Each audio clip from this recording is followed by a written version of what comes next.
فرمایا وَإِذَا سَأَلَكَ عِبَادِي أَنِّي فَإِنِّي قَرِيبٌ، محبوب جب میرے بندے آپ کی بارگاہ میں آ کے میرے بارے میں پوچھیں نا تو ان سے کہہ دینا میں ان کے قریب ہی ہوں، قریب ہی ہوں۔ دلیل کیا ہے؟ یہ جب بھی مجھ سے دعا مانگیں گے میں ان کی دعاؤں کو قبول فرماؤں گا، میں ان کے قریب ہوں، میں ان کے قریب ہوں۔ یہ جب بھی دعا مانگیں گے نا میں قبول کروں گا، میں ان کے قریب ہوں۔ اللہ تبارک و تعالیٰ کے بندے اللہ سے محبت کرتے، رب کی بارگاہ میں جھکتے، اس کو اپنے دکھ سناتے، اس کے پیارے محبوب صلی اللہ تعالیٰ علیہ وسلم کا وسیلہ لے کے اس کے حضور حاضر ہو جاتے، پیشانیاں سجدوں سے روشن ہوتی۔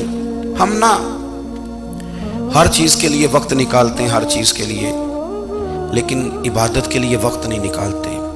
ہر شے آباد ہے، ہر شے، ہماری فیس بک بھی آباد ہے، واٹس ایپ بھی آباد ہے، ہمارے ٹویٹر بھی آباد ہیں، ہماری ہر چیز آباد ہے۔ سب سے کم آباد ہمارا مصلی رہ گیا ہے، سب سے کم۔ وہ لوگ اب ڈھونڈنے سے ملتے ہیں جن کی بغل میں مصلی ہوتا تھا۔ میرے بھائی، آپ کتنا کو دنیا کے پیچھے بھاگو گے تھکا دے گی، کتنا دولت کے پیچھے بھاگو گے تھکا دے گی۔ آپ جب اپنی زندگی میں جمع تفریق کرو گے نا تو مرتے وقت احساس ہوگا کہ سارا کچھ تو لوگوں کے لیے کیا، اپنے لیے تو کر ہی کچھ نہیں سکے۔ اور ہم عبادت کے معاملے میں بہانے بازی بھی کرتے ہیں۔ ہم کہتے ہیں اوہو رزق کمانا بھی تو عبادت ہی ہے نا، تو میں حلال روزی کے لیے جا رہا ہوں، یہ بھی تو عبادت ہے نا۔ میری طرح کے لوگ کہہ دیتے ہیں کہ میں سویرے اٹھ کے مدرسے میں کچھ اسباق دیکھتا ہوں تو یہ بھی تو عبادت ہے، میں بیان کرنے کے لیے مطالعہ کرتا ہوں تو یہ بھی تو عبادت ہے نا، اتنے لمبے سفر کر کے ملک میں دنیا میں گھومتا ہوں تو یہ بھی تو میں عبادت ہی کر رہا ہوں۔ اب اسپیشل نفلوں کے لیے وقت کس طرح نکلے، اسپیشل کر کے تسبیح میں کیسے چلاؤں، میں سارا کچھ ہم بہانے بنا لیتے ہیں نا۔ میرا سوال یہ ہے کہ یہ ساری باتیں صحابہ کو، نبی کریم کو، دیگر لوگوں کو بھی تو پتہ تھی نا، لیکن آپ غور تو کریں، 23 سال حضور کو وقت ملا، مختصر وقت ظاہراً تبلیغ کرنے کے لیے، پوری دنیا میں دین بھی پھیلانا ہے۔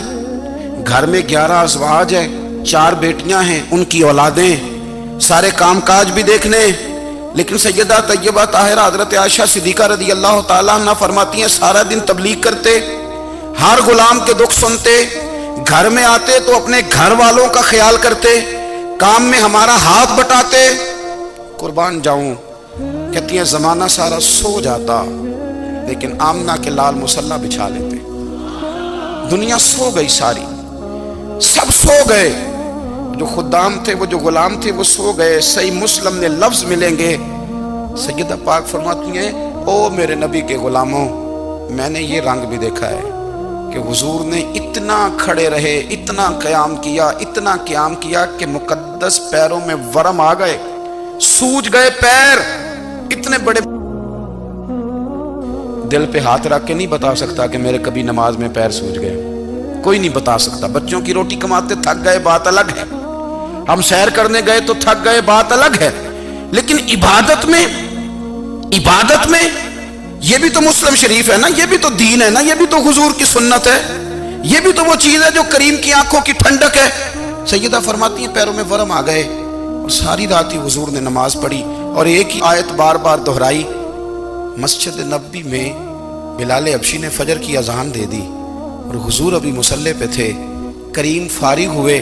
میں نے عرض کی یا رسول اللہ صلی اللہ علیہ وسلم، آپ کے تو صدقے اللہ اگلے پچھلوں کے گناہ معاف کرے گا، تو آپ اتنی آہوزاری کیوں فرماتے ہیں؟ آپ تو شفیع ہیں، آپ تو انبیاء کے امام ہیں۔ تو حضور نے فرمایا عائشہ تم نے گنوایا ہے نا میرے اللہ کی مجھ پر کتنی رحمت ہے، افلا اکون عبدا شکورا، فرمایا اگر اس نے اتنی نعمتیں دی ہیں تو کیا میں اس کا شکر گزار بندہ نہ بنوں، میں شکر گزار بندہ نہ بنوں اس کا؟ پھر اگر اتنی نعمتیں اس نے دی ہیں، مجھے اتنا نوازا ہے، تو پھر میں اس کے سامنے سجدے نہ کروں؟ او میرے بھائی، بڑے قابل فخر لوگ ہیں ہم کہ ہم نبی پاک کے غلام ہیں، ہم قابل فخر ہیں کہ نبی کریم کے غلام ہیں۔ کیا کبھی اس غلامی کے شکرانے میں بھی 2 نفل پڑھے کہ یا اللہ تیرا شکر ہے تو نے ہمیں حضور کا غلام بنایا ہے؟ یاد رکھیں کہ اپنی روحانی زندگی کو آباد کریں، استغفار پڑھیں، تسبیحات کریں۔ حضرت عبداللہ ابن عمر رضی اللہ تعالیٰ عنہ حضرت عمر کے صاحبزادے ہیں، مکہ مکرمہ میں ان کی قبر ہے۔ میں نے جب انہیں پڑھا تو مجھے ان سے بڑا پیار ہو گیا۔ لیکن آپ کو پتہ ہے وہاں جا کے کسی شخص کا مزار تلاش کرنا یا پوچھنا ایک مشکل کام ہوتا ہے۔ تو ایک دفعہ میں مکہ شریف میں حاضر تھا، تو ایک گاڑی والا ڈرائیور مجھے کہنے لگا کہ مولانا میں آپ کو جانتا ہوں، مجھے آپ سے محبت ہے، ایک بات بتاؤں آپ کو۔ میں نے کہا بتاؤ۔ کہنے لگے حضرت عبداللہ ابن عمر کی قبر دیکھنی ہے۔ میں نے کہا یہ تو نہیں کہہ رہا، یہ کسی نے بندوبست کرایا ہے، یہ اللہ نے تیرے دل میں بات ڈالی ہے، یہ ہو گیا تو لے چل مجھے۔ حضرت عبداللہ ابن عمر کو نبی پاک نے فرمایا تھا راجل صالح، یہ نیک بندہ ہے، یہ متقی آدمی۔ حضرت عبداللہ ابن عمر رضی اللہ تعالیٰ عنہ سیدنا فاروق اعظم رضی اللہ تعالیٰ عنہ کے صاحبزادے ہیں، اور ان کی ہمشیرہ سیدہ حفصہ رضی اللہ تعالیٰ عنہ حضور کی زوجہ محترمہ۔ ایک دن اپنی ہمشیرہ سے کہنے لگے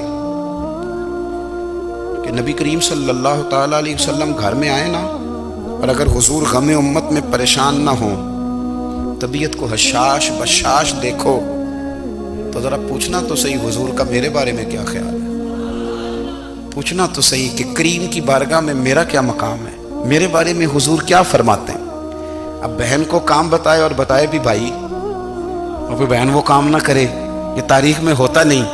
حضرت عمر فاروق رضی اللہ تعالیٰ عنہ کی صاحبزادی ام المومنین رضی اللہ تعالیٰ عنہ فرماتی ہیں کہ میں تو بس منتظر تھی، انہوں نے تو کہا تھا نا کہ اگر تم حشاش بشاش دیکھو تو بات کرنا، لیکن حضور تشریف لائے، میری باری تھی، میرے گھر تشریف لائے، کھانا پیش کیا تو فوراً میں نے عرض کی حضور ایک بات پوچھنی تھی۔ تو حضور نے فرمایا پوچھئے۔ میں نے عرض کی حضور میرے بھائی عبداللہ ابن عمر کے بارے میں آپ کا کیا خیال ہے؟ نوجوانوں میری بات پہ غور کرنا، میرے بھائی کے بارے میں آپ کا کیا خیال ہے؟ تو نبی کریم صلی اللہ تعالیٰ علیہ وآلہ وسلم نے میری طرف دیکھا، اور پھر حضور زیر لب تھوڑا مسکرائے، اور بریلی کے امام کہتے ہیں کہ حضور مسکرا دیتے تھے نا تو جو بڑا دکھی ہوتا تھا وہ بھی ہنس پڑتا تھا۔ اب سوال پیدا ہوتا تھا کہ پھر تو اس مسکراہٹ کے لیے انتظار کرنا پڑتا ہوگا کئی مہینے کہ حضور مسکرائیں تو رونے والے ہنسیں، تو اعلیٰ حضرت فرماتے نہیں، انتظار نہیں کرنا پڑتا، یہ مسکراتے رہنا تو حضور کی عادت ہے۔ جس کی تسکین سے روتے ہوئے ہنس پڑے، اس تبسم کی عادت پہ لاکھوں سلام۔ یعنی یہ تو عادت ہے حضور کی مسکراتے رہنا، اس کے لیے انتظار نہیں کرنا پڑتا۔ بھائیو آپ خیال رکھیں گے، غور کریں گے، حضرت عبداللہ ابن عمر رضی اللہ تعالیٰ عنہ کے بارے میں پوچھا تو سیدہ فرماتی ہیں کہ نبی کریم صلی اللہ تعالیٰ علیہ وسلم نہ زیر لب مسکرائے اور فرمائے حفصہ تیرا بھائی ہے تو اچھا، لیکن میں نے سنا ہے کہ عشاء کی نماز پڑھتا ہے تو فجر تک سویا ہی رہتا ہے۔ او نوجوانوں، 10 بجے تک سونے کی بات نہیں ہوئی، 9 بجے تک سونے کی بات نہیں ہوئی، 11 بجے اٹھنے کی بات نہیں۔ حضور فرمانے لگے میں نے سنا ہے کہ عشاء کی نماز پڑھ کے سو جاتا ہے اور فجر تک سویا ہی رہتا ہے، اسے چاہیے کہ تہجد کے وقت اٹھا کرے، اللہ کی بارگاہ میں حاضر ہوا کرے، آہوزاری کرے، سجدے کرے، عبادت کرے، اٹھتا ہے اور فجر میں جا کے اٹھتا ہے۔ حضرت جناب حفصہ رضی اللہ تعالیٰ عنہ کہتی ہے میں نے جناب عبداللہ ابن عمر کو پیغام دیا اور میں نے کہا میرے جوان بھائی سن، نبی پاک نے فرمایا ہے تو اچھا پر تہجد میں نہیں اٹھتا، نفل نہیں پڑھتا۔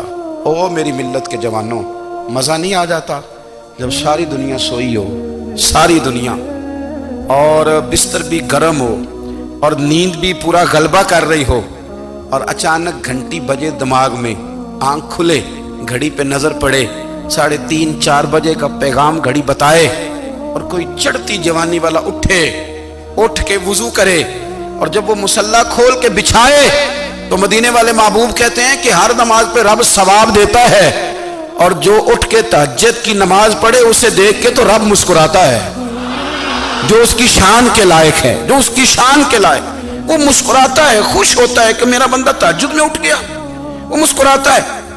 کاش ہماری صبحیں کبھی اپنے مالک کے نام ہو جائیں، کاش کے صبح۔ حضرت ابو الحسن رحمۃ اللہ تعالیٰ علیہ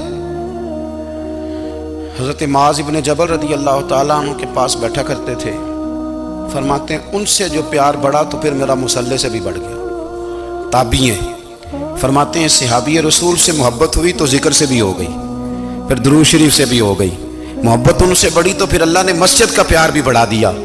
آپ فرماتے ہیں کہ میری ہر وقت طبیعت چاہتی تھی کہ بس اللہ اللہ کروں، بس اللہ اللہ کروں، بس نہ میں ذرا تھوڑی جان چھڑاؤں لوگوں سے، کوئی 10 منٹ ملے تو میں کوئی 4 نفل پڑھ لوں، میں تھوڑا سا نہ بچوں لوگوں سے، اور مجھے تسبیح ملے تو میں نہ